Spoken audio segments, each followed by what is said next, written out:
Percy and Duck like working at the harbour by the sea.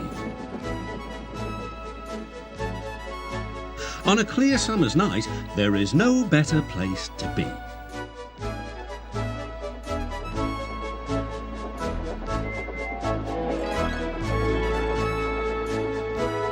The big ships bring passengers. Cargo ships carry machinery and other things. Duck and Percy puff backwards and forwards with the crates of cargo as they are loaded and unloaded by the quayside. One morning, Duck and Percy noticed that the horizon was packed with sails flapping against the blue sky. "I wish I could sail to faraway lands," sighed Duck.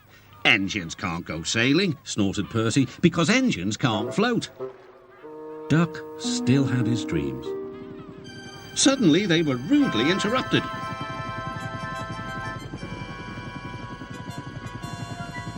"Wakey, wakey," hovered Harold. "I'm looking at the boats," replied Duck. "That's the regatta," whirred Harold. "Lots of boats, lots of races, great fun. I hover round in case I'm needed." "Do you go to the horizon?" asked Duck. "Yes, and beyond." "I didn't know there was a beyond," whispered Percy. "Do you go to other places at sea?" continued Duck. "Certainly. I can land on ships, you know, anywhere, anytime. Goodbye." Duck sighed. He went on talking about the regatta all day. Percy lost patience. "Well, Duck, I'd rather have my wheels on solid ground. Our rails can take us to all the places we could ever wish to see."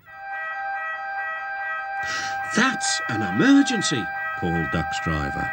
"I'll check with the harbour master." He returned with bad news.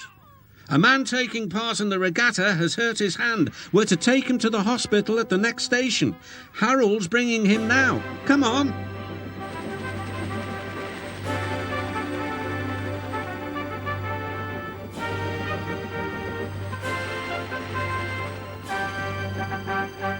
"Good to see you again, Duck," whirred Harold as he landed carefully on the platform.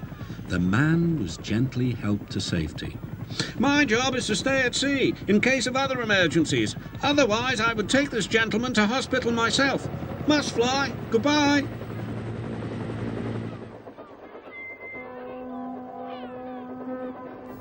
Duck set off on his journey.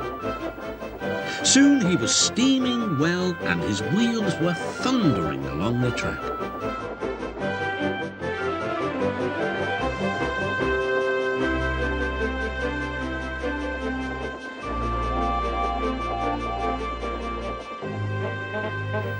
When they reached the station, the man thanked everyone and Bertie got ready to take him to hospital. "You look splendid flying along the line, Duck," glowed Bertie. "No wonder they call you Great Western." Percy's right, Duck thought to himself.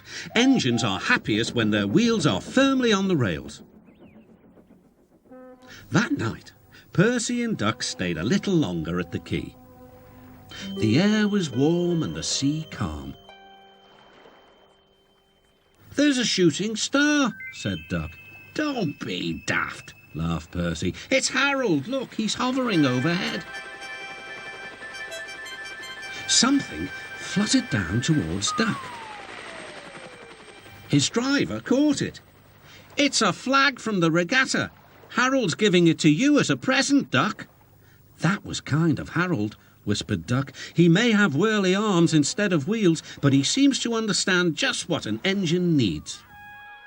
Duck still wonders about the lands beyond the horizon, but he enjoys being with friends most of all, and I think he knows that sometimes the best travels are those we can only dream about. Don't you?